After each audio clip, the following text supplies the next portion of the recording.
Hola amigos, ¿cómo están? Estamos en un capítulo más de Conversando con Amigos. El día de hoy tenemos un gran invitado, un amigo, y pues nos acompaña desde México. Estamos en las instalaciones del Instituto Cultural de México. Nos acompaña sin más ni menos que Rubén López. Guillermo, gracias por la invitación. Es hermoso estar en un pedacito de México. Llegamos y lo más hermoso es ver nuestra bandera y la verdad es que nos sentimos en casa. Gracias a este hermoso país, Costa Rica, que nos recibe con sus brazos abiertos. Muy bendecido y gracias por darme la oportunidad de este tiempo. No, hombre, muchísimas gracias. Primero por aceptar la invitación, por después de un viaje, venirse a hacer un podcast, una plática, pues no cualquiera y te lo agradecemos mucho. Y pues lo único que les voy a decir de mi parte es que es un ingeniero. Me atrevo a decir que uno de los mejores ingenieros en nuestra actualidad y de Latinoamérica, y pues para nosotros es un privilegio que podamos conversar el día de hoy. Pero como ya es costumbre en nuestro podcast, le vamos a pedir al maestro Rubén que nos explique, que nos platique un poco quién es Rubén López, qué hace Rubén López. Híjole, para mí es bien difícil esto porque usualmente no lo hago. Siempre pido cuando hago este tipo de cosas, siempre pues, tú preséntame. La verdad es que no me gusta hablar de mí, pero bueno, debido a la temática de este tiempo, bueno, mi nombre es Rubén López. Soy hijo de grandes músicos. Mi papá Álvaro López, tremendo baterista y jazzista en México. Hermano de dos grandes músicos, Jorge y Álvaro López. Y sobre todo, pues cargando herencia y una sangre de gente que ha luchado mucho por sus sueños. Mi papá, hijo de campesinos, ¿no? Mi abuelo decidió no quedarse ahí y no es nada en contra de ser campesino, sino que se quiso superar, se fue a la Ciudad de México, les enseñó música a todos mis tíos y bueno, mi papá fue uno de los grandes músicos a nivel mundial, donde Buddy Rich, ¿no? Wow. Donde grandes músicos a nivel internacional, estando con los hermanos Castro en Las Vegas, iban a ver a mi papá. Wow. Y bueno, o sea, vengo de esa sangre. Y entonces mi papá me enseñó música. Pero al momento de que yo estaba estudiando música, dije, es que esto sí me encanta la música, pero me encantaría verla desde otro lugar. No ejecutando un instrumento, sino tomándolo, entendiendo la esencia de la interpretación, ¿sabes? Porque una cosa es ejecutar un instrumento y otra cosa es interpretarlo. Claro. Entonces dije, bueno, lo mejor que puedo hacer es prepararme. Decidí estudiar electrónica y sistemas en el Politécnico Nacional. Okay. Y pues, ¿cuál fue mi sorpresa? Que era ingeniero de mantenimiento. Entonces, pues soy ingeniero de mantenimiento, entro a un estudio de grabación a ser el responsable del área técnica. Y pues llegó el punto donde no llegó el ingeniero y tuve que hacerla de ingeniero. Porque no había otra persona. Bueno, fue una experiencia maravillosa. Y ahí los músicos, cuando yo me despedí que ya iba a llegar el ingeniero en jefe, pues ¿qué pasó? Que me pidieron que siguiera y ahí empezó esta hermosa carrera. Ahí empezó pues un mundo lleno de cosas hermosas que para mi vida ha sido pues bendición tras bendición. Y qué mejor lugar que estar involucrado, en este hermoso regalo de parte de Dios que es la música. Wow. Todo eso no lo sabía. Todo eso no lo sabía. Pero solamente para acabar de informarnos, ¿originario de dónde es, maestro? De la Ciudad de México. De Ciudad de México. Ahí es donde su papá se dedicaba y después, él viene de otra... Mi papá nació en Guanajuato. Ah, ok. Migran a la Ciudad de México y de ahí empiezan a prepararse. Mi papá pues no fue a la escuela, estudió música y estudió con mi abuelo lo que le enseñó. Ahí yo me acuerdo, y mi papá me lo platicaba desde muy chiquito, eso lo tengo muy guardado, que mi abuelo le puso una batería, se la colgó en la pared. Ajá. Y le dijo, ¿quieres estudiar? Tienes que estudiar. Perdón, ¿quieres ser baterista? Tienes que estudiar. Tienes que estudiar. Y no bajó esa batería hasta que mi papá sabía ya tocar en almohadas, en botes. Maestro, ahora que dice todo eso, me llama la atención y quisiera preguntarle cómo era esa dinámica, digamos, ya después de que su papá evidentemente tuvo que formarse, prepararse, pero también acaba de decir que pues es un gran baterista reconocido. ¿Cómo era ese trato, tener un hijo hijo, papá, que era exigente, no era exigente, quería que fueran músicos, no quería que fueran músicos? Desde luego que mi papá nos inculcó la música, ¿no? O sea, tengo dos hermanos que son unos monstruos en la batería, Álvaro y Jorge, y a mí me enseñó también música. Él quería que fuera pianista o percusionista y estudié, ¿te acuerdas? Vaqueiro Foster, Hilarión Eslava, y estudiaba, pero mi papá fue un hombre muy, muy, muy enérgico. Mi papá nos enseñaba que las cosas no solamente se tienen que hacer bien, sino perfectas. Nunca lo hemos logrado, ¿verdad? Pero pues eso era la educación de mi papá. O sea, me acuerdo mi primer disco de Armando Manzanero con Cheo Feliciano. Imagínense, Cheo Feliciano, una leyenda en Puerto Rico, ¿no? En la salsa. Pues yo grabo ese disco, uno de mis primeros créditos en los discos, pues de ese nivel, ¿no? Y llegué así súper emocionado con mi papá. Papá, mira el disco que grabé con el maestro Manzanero. A ver, ponlo. Y lo que recibí de mi papá fue, ¿esto es una porquería? Wow, ¿cómo te atreves tú a traerme un disco de tan mala calidad? No se los platico para decir, ay, pobre de mí, mi papá. No, al contrario, sino que era la forma que él tenía para impulsarnos, para decirnos, no te quedes ahí. O sea, el hecho de que has grabado con tal persona, de que has hecho esta producción, no significa que has logrado algo, ¿no? Siempre nosotros somos tan buenos como lo que estamos haciendo, no lo que hicimos. Y tal vez ayer ganaste un Grammy, pero hoy vas a estar en un nuevo día lleno de esperanza, en un nuevo día lleno de retos, y cada día tiene su afán. Entonces, yo creo que jamás hay que quedarnos en hice, logré, sino lo que viene. Claro, no, pues ahí está, hay que tomar nota para todos los que estamos empezando en este trayecto. Y le preguntaba justamente lo de cómo era su papá, porque yo creo justamente eso, que tal vez la educación, la formación, el carácter, eso pues se va forjando y los papás generalmente cuando ya tienen una influencia sobre algún tema, ¿qué pasa, no? Con otros, el que es doctor, quisiera que su hijo fuera doctor, claro, y le exige a veces más de lo normal o del promedio que todas las personas hacen. Y bueno, una vez pasando de su infancia y vamos a decir que ya empieza su trayectoria como ingeniero profesional, podríamos decirlo, ¿cuál fue su primera experiencia? Ya se me adelantó un poco de decir que fue esa, pero no. ¿Cuál fue su primer acercamiento ya donde usted estaba a cargo del proyecto, vamos a decir, y tenía que tomar las decisiones? ¿Cómo fue su primera experiencia? Fíjate que yo conocía muchos estudios. Sí. Porque yo era secre de mi papá. Los que no saben qué significa en el argot de la jerga de la música, el secre es el que carga la batería, el que la arma, el que vete por el agua, ¿no? Entonces yo era el secre de mi papá. Mi papá grababa 3 proyectos en un día en diferentes estudios. Entonces, pues yo era un... ¿Cuántos años tenía ahí? Chavito. Yo tenía 9, 10 años. Toda su vida. Entonces, pues los ingenieros, los productores, los músicos, pues veían al chamaquito que cargaba, y me acuerdo que a los 10 años me robé el carro de mi papá, se me hizo fácil. Oye, vete por unas hamburguesas, y agarré el carro y me fui a McDonald's. Y mi papá casi se infarta, ¿no? Pero ese era pues, la persona soñadora, ¿no? Que estaba en mi mundo ideal.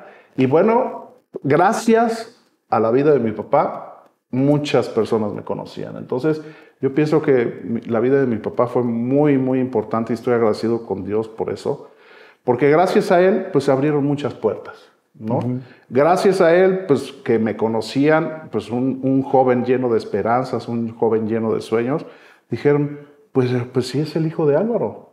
¿Por qué no darle la oportunidad? Y eso me abrió muchas puertas. Y mi primera grabación fue con Abraham Laboriel, con Chino Morán, con Enrique Neri, o sea, puras estrellas en la Ciudad de México. Porque usted ya estaba claro, pues era cotidiano. Decían, oye, pero pues Rubén lo conocemos desde que gateaba prácticamente. Y no hubo como más bien como, decían, no, como ya se acostumbraban a verlo, no hubo más bien un rechazo, una desconfianza, ¿no? O generaba al contrario más confianza. Al contrario, siempre fue recibido con amor, siempre fui pues aceptado de una forma maravillosa. Y a mí me encantó, o sea, fue un gran reto porque yo nunca había sido un ingeniero de grabación. O sea, sí sabía cómo funcionaban las máquinas, sí sabía reparar máquinas, pero al momento de la sensibilidad para poder expresar el maravilloso mundo de la grabación, O sea, yo estoy enamorado de lo que hago. Porque ¿sabes qué es lo increíble? La capturar, es como la película o la fotografía, ¿no? Sí. A mí me llama mucho la atención, por ejemplo, hay una chica que se llama Lula González, que de repente me saca fotografías, le digo, ¿sabes qué? ¿Cómo le hiciste para sacarme en el momento donde estoy levantando las manos? En el momento adecuado. ¿Cómo llegaste en ese punto? Y eso es la captura de la música, ¿no? Capturar el momento en que un músico esté expresando la inspiración, porque tú sabes que la inspiración no se repite, fluye. Entonces, qué increíble el mundo de la grabación. Claro. ¿No? Y no, me imagino que muchas experiencias debe tener en todo este tiempo, pero una vez que ya toma, pues vamos, su primer proyecto, empieza a desarrollarlo, ¿le costó despegar o ya una vez que, como quien dice, se montó en el tren hasta la fecha? No, desde luego que hay... ¿En algún momento pensó, pasó por su mente decir, creo que no es lo mío, creo que me equivoqué, o nunca ha pasado por su mente? No he tenido muchos fracasos. Yo creo que en el mundo de la música, el que no se ha caído, pues no está en el mundo de la música. La música es así, es alcahueta muchas veces. De repente te pone como un rey y de repente te arrastra como quiere, ¿no? Y sí, cada fracaso que he tenido no me ha servido para desviarme o decir, no, yo ya no quiero esto, sino al contrario, me da fuerza para seguir adelante porque aprendo de mis errores. Si algo me equivoco, aprendo y digo, esto no lo puedo. Fíjate, les voy a platicar una anécdota muy chistosa. Yo estaba grabando el nuevo disco de Alberto Vázquez. No digan, pero sí, hace muchos años. Y maravilloso porque cuenta la leyenda que antes grababan todos al mismo tiempo, no hacían overdubs, ¿no? Entonces, pues estaban cuerda, sección de metales, batería, bajo, el cantante, todos estaban al mismo tiempo en el estudio. Entonces, pues la toma que quedaba era la toma que ya iba para el disco. Entonces, había un asunto, también cuenta la leyenda que antes se grababa en análogo, ahora ya todo es digital, pero antes que grabábamos en análogo, en cinta, pues era maravilloso y yo era el encargado del mantenimiento de ese estudio. Entonces, pues yo sabía cómo ajustar absolutamente todo. Pero hubo un problema, había una pieza en específica en ese multitrack donde empezó a fallar y yo no lo detecté. Entonces yo me regresaba, tocaban, va otra toma. Entonces tenías que regresar la cinta y empezar pues en el cue donde grababas esa toma. Pues la cinta se iba recorriendo hacia atrás cada vez que yo regresaba. Entonces cuando regreso, se me ocurrió entrar grabando. No poner play y luego grabar. Si yo hubiera puesto play, hubiera escuchado el final de la canción anterior y digo, espérame, algo pasó. Pero, ¿qué pasó? Fui imprudente. Me confié en lo que estaba haciendo. Entonces, entré grabando, termina la toma, maravilloso, maestros, quedó increíble, ya llevamos como 9 temas. Llega Alberto Vázquez, el productor, A y R's de la compañía, ya sabrás toda la mayor. Sí. Y yo pongo play, se regresa, pongo play y se escucha mochado el final de la canción anterior y encima de la otra canción. O sea, imagínense el momento con toda la plana mayor ahí, pues quedé, pero pues, me sacaron del estudio en hombros, ¿no? Literalmente me corrieron de la grabación. Me dijeron, yo trataba de explicar técnicamente lo que había pasado, pero pues la situación era que había borrado una canción, ¿no? Yo me salí del estudio, iba caminando y dije, esto no puede ser. Wow. Y iba llorando de frustración porque fue imprudencia, o sea, no fue algo que yo lo hubiera hecho con conciencia de equivocarme, pero aprendí. Y eso me llevó a que siempre verificar 2 o 3 veces cierta situación, no confiarme. Ya está aprendido, revisa que está aprendido, sí está aprendido. Otra vez revisa, está aprendido. ¿Ves? Bueno, pero no le tocó para nada fácil. O sea, era con lo mejor de lo mejor en su momento. Claro. Wow.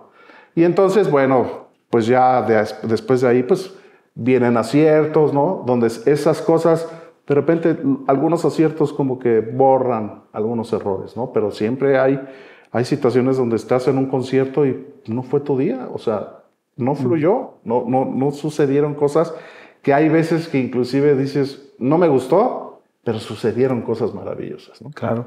No, y yo creo que es esa situación que se vive entre el músico, el equipo, uno mismo, el ambiente, para que todo como que se conecte, ¿no? Que no se trata a veces nada más de llegar, grabar, éntrale 2, 3, 4 y listo, sino que hay todo un ambiente, creo, en mi poca experiencia, yo creo que usted nos podría platicar un poco de cuál es la filosofía, cómo percibe esa situación, que la gran mayoría ahora pensamos que grabar, incluso nos metemos a tutoriales en internet, en YouTube, y te dicen, no, pues solo necesitas una interfase y ya. O sea, eso en un ingeniero, en una persona con una trayectoria tan grande como usted, ¿qué nos dice de eso? ¿Qué piensa de esa situación?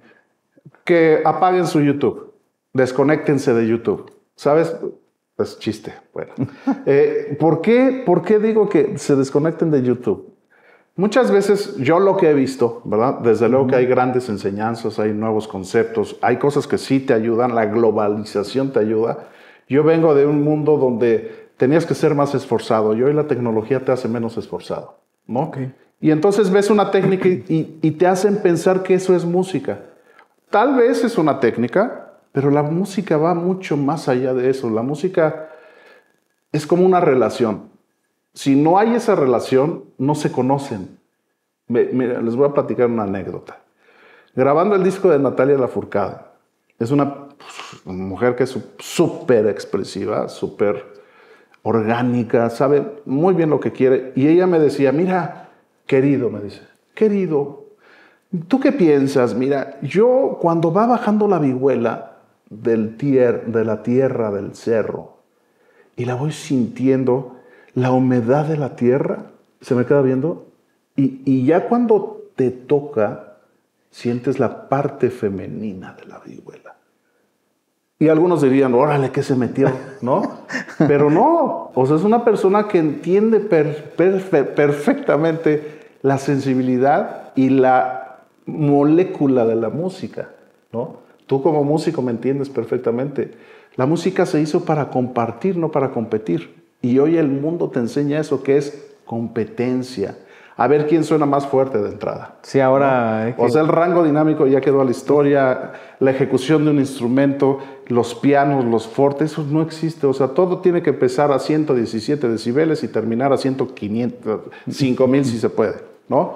O sea, yo creo que hay que entender cómo es la esencia real de la música, ¿no? Y para eso, pues, se tiene que estudiar, se tiene que convivir día a día, ¿no? Escuchar. Por supuesto, y no es que tenga algo contra el reggaetón, ¿no? Yo creo que cualquier género bien hecho, pues yo creo que al final de cuentas es música, ¿no? Sí. Pero hay que hacerla bien, ¿no? Hay que tener respeto. Mira, hay una definición que me encanta.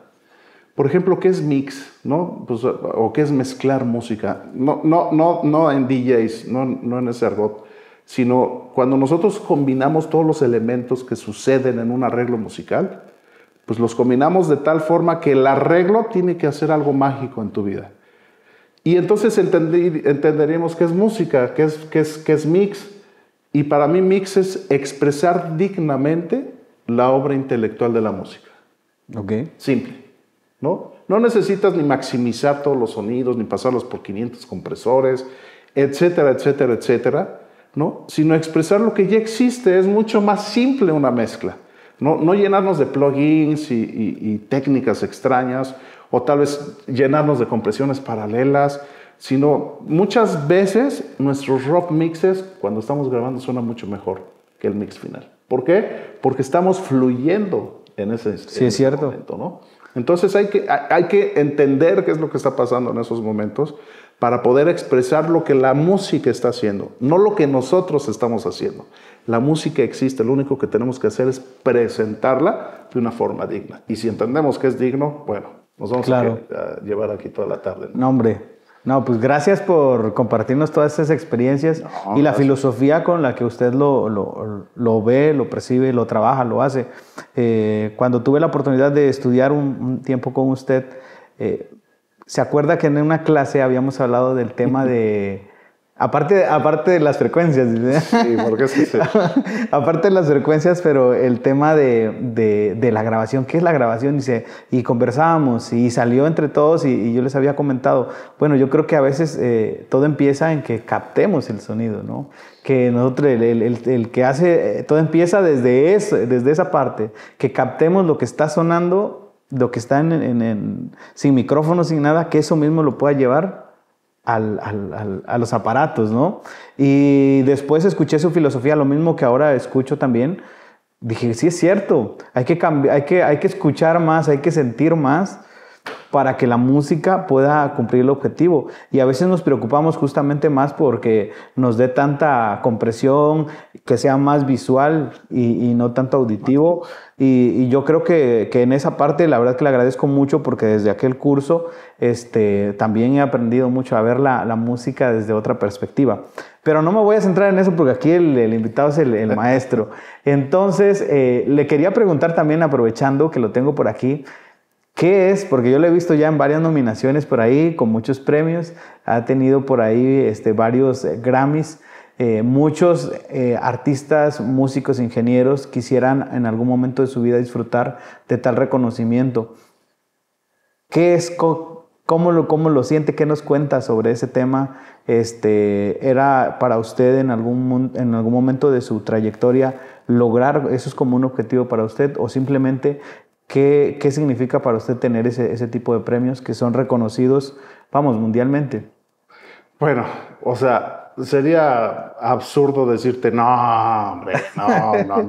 Claro, todos buscamos ser reconocidos. Sí. Todos. No, aquí el que diga, no, yo aquí en mi cuartito y yo soy feliz, no es cierto. O sea, los seres humanos necesitamos eso, ser reconocidos, y desde luego que es espectacular. Pero quisiera contarles una historia, y sí es precioso. Recibir medallas, recibir reconocimientos al esfuerzo, ¿verdad? Porque sobre todo nuestras familias entienden eso. Porque yo por ejemplo hago lo que más amo hacer. Hago lo que más amo hacer, ¿no? O sea, si a mí no me pagaran, pues no hay problema, porque soy feliz en lo que estoy haciendo. Pero la familia están en otro contexto, a lo mejor no entienden ciertas cosas, y la familia muchas veces es la que sufre. Y entonces, pues es hermoso. Yo creo que ver un reconocimiento, también gracias al esfuerzo de la familia, pues es muy valioso. Pero quiero contarles una historia. Mi segundo Grammy, cuando el primer Grammy yo estaba viajando a Colombia, estaba con Cielo Abierto, y fue increíble que se lo ganó Maluma en una categoría y le dieron un disco a Natalia, un Grammy a Natalia Lafourcade, y fue increíble y dije, wow, esto es un hermoso regalo, pero pues fue padre. ¿Sabes qué? Sucede algo como cuando añoras un carro último modelo y te subes por fin a tu auto último modelo y dices, sí está padre, pero no es lo que yo pensaba. Ok. Fíjate qué curioso, ¿no? Pero en mi segundo Grammy estaba viviendo el peor momento de mi vida. Bueno, yo ya tengo un testimonio, tú lo conoces, claro, un poquito, donde soy una persona trasplantada, ¿no? Donde ya, o sea, me moría en el quirófano. Los médicos me preguntan, oye Rubén, ¿y qué viste? Digo, no, pues no vi nada, ¿no? Ellos pensarían que les dijeran, no, vi ángeles, y no, o sea, me dicen, ¿qué viste cuando te moriste, no? No, pues no, ni me acuerdo, yo no me di cuenta de nada de eso. Pero ¿por qué les platico esto? En este tiempo de pandemia, donde tuve la bendición que me dieran el segundo Grammy, estaba viviendo el peor momento de mi vida junto con un derrame cerebral de mi esposa. El mundo se me cayó. Aparte en pandemia, donde en México te tenían afuera de los hospitales, mi esposa en terapia intensiva, le hicieron 2 cirugías de cerebro. La probabilidad de que ella sobreviviera, olvídate de que quedara mal, o sea, que sobreviviera era 90% no, y el 10% con secuelas súper malas. Y fue un proceso muy, muy fuerte, donde yo ahí conocí mucho más al Señor. Ahí entendí que clamar no era gritarle a Dios de una forma desesperada, sino era hablar con el alma rota. Simplemente, ¿no? Yo creo que ustedes que me están oyendo seguramente han pasado una situación donde no encuentras salida, donde más bajo no puedes estar, y ahí es donde obra Dios. Pues efectivamente ahí es donde obró Dios. Mi esposa había quedado muy mal de la cirugía, yo la vi en terapia intensiva, se me cayó el mundo, y yo hablé con Dios, dije, Señor, no puedo yo con esto. Yo no puedo, enséñame, no sé, me quiero morir, se me está yendo la vida junto con la de mi esposa, pero no sé qué hacer. Ahora sí no sé qué hacer. Hablé con mis hijos, les dije que su mamá había quedado muy mal, y al otro día Dios hizo un milagro. Mi esposa quedó completamente normal, un moretón que tenía en la cara había desaparecido. Te golpeas y te dura un moretón 2 meses. Y yo pues, estaba agradecido con Dios de lo que había hecho. Y yo hablaba con Dios y le decía, yo no quiero ser sobreviviente ni mi esposa tampoco. Muéstrame tu propósito en medio de eso. Y entonces salimos del hospital, estaba celebrando. Yo ni por acá me pasaba que venían los premios Grammy. Y para esto, pues gracias a Dios, pues Dios me puso ahí en el jurado. Entonces tampoco voté, ¿no? O sea, yo estaba desconectado del mundo porque Estaba atendiendo. O sea, sí, claro, estaba en un problemón con mi esposa. Y me dice mi esposa, con una cirugía en la cabeza, me dice, mi amor, ¿me acompañas por pan? Le digo, sí, claro, vamos por pan. Y fuimos por pan y de regreso le digo, oye, mi amor, ¿cuándo son los Grammy? No, pues no sé, yo creo que ya fueron o van a ser. Sí, ¿verdad? Pues no tengo ni idea de cuándo vayan.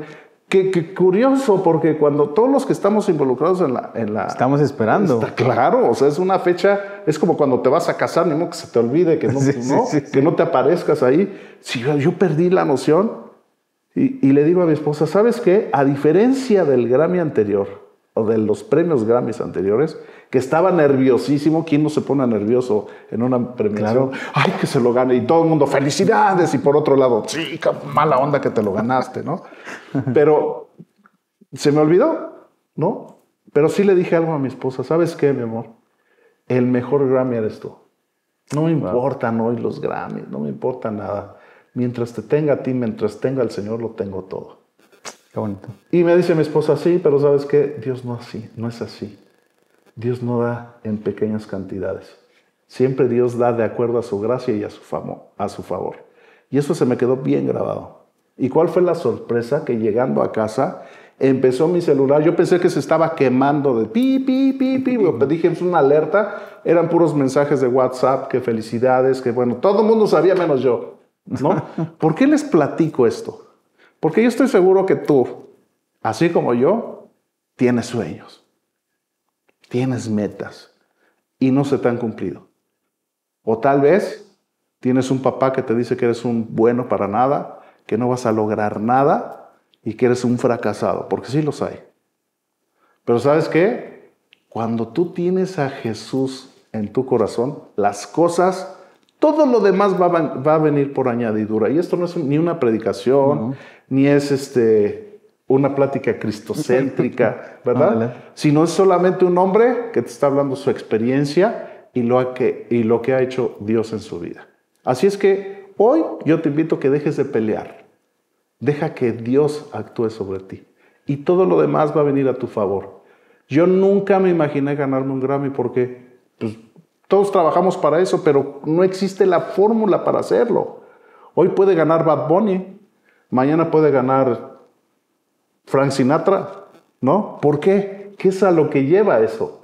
Sí. ¿No? Es yo creo que el esfuerzo, pero sobre todo es Dios sobre tu vida. Así es que no dejes de pelear, no dejes de perseguir tus sueños. Y si hoy te caes, levántate. Ser un triunfador no significa que llegues a la meta o que ganes Grammys o que seas el productor del año, sino que te levantes cuando te caes. Y si te vuelves a caer, levántate. Y si te caes, levántate. Y si te caes, levántate. Porque Dios levantará tus manos en victoria. ¿No lo crees? No, hombre. Yo sí lo creo. Sí. No, muchas gracias por compartir ese mensaje. Ese mensaje de esperanza. Ese mensaje de victoria también. De éxito.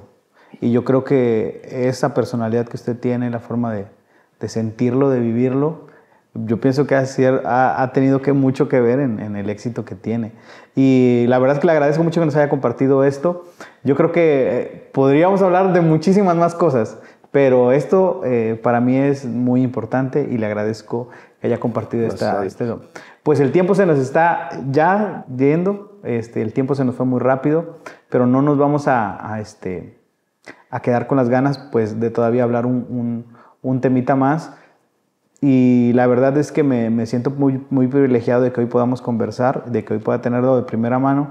Y yo me acuerdo voy a retomar un poquito lo que nos estaba platicando. De hecho, andábamos en clases, no sé si eso le había pasado recientemente o por ahí andaba, que había comentado lo de su esposa y yo puedo ser testigo de que evidentemente lo más importante era, yo creo que ni se había dado cuenta, porque usted nos platicó del asunto del Grammy. Y se notaba el asunto de que el tema principal es su familia, su esposa. Y como usted lo dice, muchos estarían deseosos de primera fila, esperando, viendo televisión diario, viendo esa noticia. Y yo creo que nos deja una enseñanza bastante grande. Por último, le quería preguntar, ¿qué viene de Rubén López? Mira, el proyecto súper corto, hicimos una producción para Javier Camarena. Es hoy por hoy bueno, ustedes lo deben de saber. Sí. Uno de los grandes tenores a nivel mundial, si no es que el mejor tenor que hay ahorita. Y un disco precioso, precioso, con grandes invitados que va a lanzar una compañía muy importante a nivel mundial. Tremendo disco, yo creo que va a ser una joya. Grandes productores, grandes arreglistas. Estamos a la mitad de un disco para Thalía, ¿no? Pero yo creo que uno de los grandes esfuerzos, de los grandes retos fue el disco de Jericó. Porque aparte está mi hermano y tú sabes que trabajar entre hermanos, wow, es difícil. Un reto. Sí. Para mí ha sido una bendición porque a mí me encanta que me exijan. O sea, a mí me saca de onda cuando entrego un mix, por ejemplo, y me dicen, no, maravilloso, ¿qué te digo? No, pues dime, por favor, dime qué no te gustó, porque para mí es un reto. Oye, no me gusta esto. Lo analizo, trato de conceptualizar lo que me está diciendo y lo proyecto. O sea, no significa de que, oye, es que súbele a la flauta. Pues ahí está la flauta. No, o sea, ¿por qué está diciendo eso? Y cómo tengo que llevar esa decisión que él está tomando? Porque dentro de la producción es una suma de decisiones. Claro. Cuando tienes una suma de malas decisiones, eso te va a llevar al fracaso, ¿no? Es como la vida. Así es. La música es como una relación en tu vida. Tomas buenas decisiones, vas a ser exitoso en tu vida. Sí. Vas a vivir pleno, vas a vivir en paz, etc. Y la música es así. Cuando la tratas de esa manera y las decisiones que tú tomas no titubeas, porque también eso es importante. Dentro de la música es, oye, si le subes, no, o mejor bájale, ¿no? No, mejor bájale. No, o sea, eso es una locura porque saca de quicio a cualquiera. Sí, ¿no? le tienes. O sea, quieres verde, que sea verde, pero ¿por qué? Es importante justificar por qué va a ser verde. Yo creo que ese es el éxito del arte. Yo siempre platico con mis compañeros, ¿no? Con la gente que... No mis alumnos, no son mis alumnos, somos compañeros porque compartimos. Y les digo... O sea, conviértete en un artista, no un artista con H, sino un artista real, porque lo que hacemos es arte. Un artista no es aquel que sale en las novelas, no es el que canta solamente, sino el que hace arte. Y lo que nosotros hacemos es arte, bien que mal, ¿no? Entonces la suma de buenas decisiones es lo que vas a tener un hit, ¿no? Okay. Entonces sí es importante, si es verde, ¿por qué es verde? Porque pues tiene que ver con el rosa.